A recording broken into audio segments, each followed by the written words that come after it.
Hello and welcome Horror Diaries Official. Today we are going to talk about the scary story of Pet Cat. The Pet Cat is a scary story about a girl who moves to a new village and finds out she has a crazy old woman as a neighbor. A few months ago, my parents moved to a small village and I had to attend a new school. The house next door to us was owned by a crazy old woman. She spent her days sitting all alone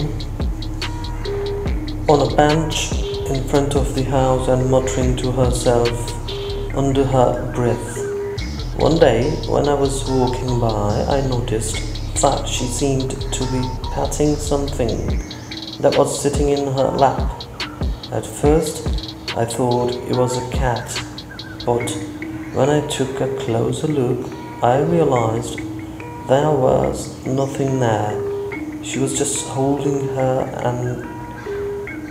above her knees and stroking thin air.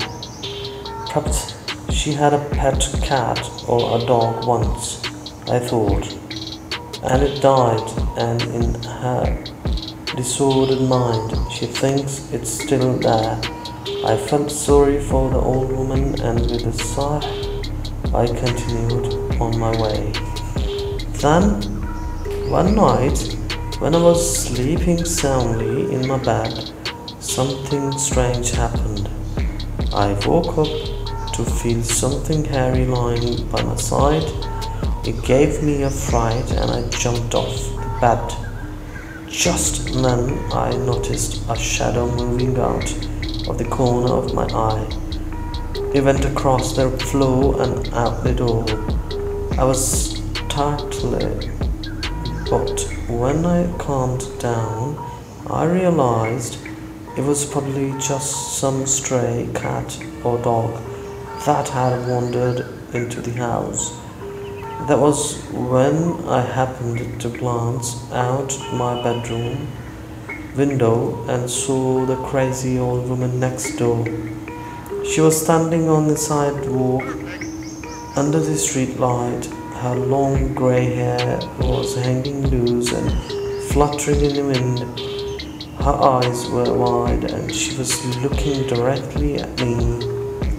I was so scared that I jumped back from the window. Then the woman turned and went back inside her house. It took me a long time to calm down, but eventually I went back to bed. As I was drifting off to sleep, I remembered something that struck me as odd. When I saw the shadow of the stray cat or dog running out of my room, it didn't really seem as it was running. It seemed more like it was rolling across the floor to the door. The next morning, when I woke up, I got dressed and went downstairs to eat breakfast. On my way to school that morning, I passed by the old woman's house again. As usual, she was sitting there on a bench, muttering to herself and stroking something invisible in her lap. When I passed by, I distinctly heard her say, "What were you doing? Why did you run away from me last night? Look how you scared that girl." I got a queasy feeling in the pit of my stomach and it made me shiver. It was all I could do not to start running. At school, I decided to ask my friends about the woman. No one really knew anything except that she had been released from a mental hospital about 10 years ago. Then they said she had a history of mental problems, and that was why everyone kept away from her since her release. All she did was sit all day on the bench outside her home. A few days later, my father struck up a conversation with an old man who had lived in the village all his life. When my father asked him about the old woman, he had a very chilling story to tell. He said that the old woman had spent over 30 years of her life in a mental institution. When she was young, she had been married, and she and her husband had lived together in the same house.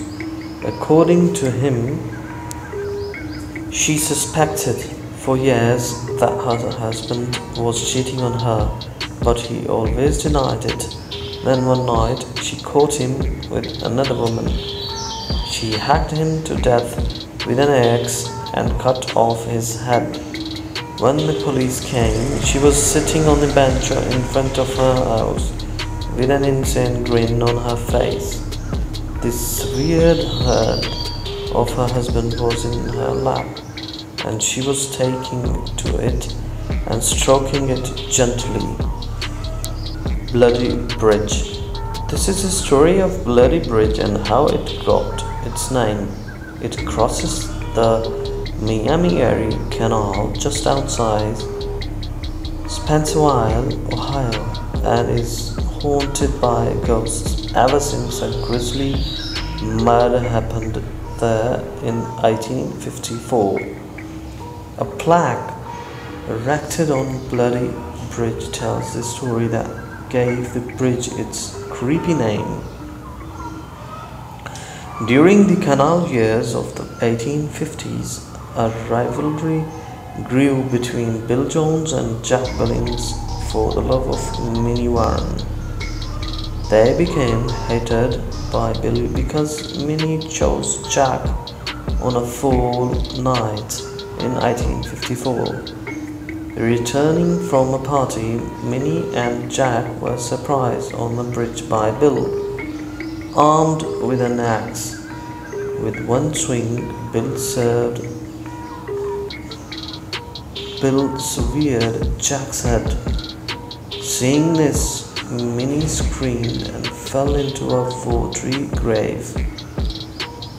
Bill disappeared, and when a skeleton was found years later in a nearby well, people asked, was it suicide or justice?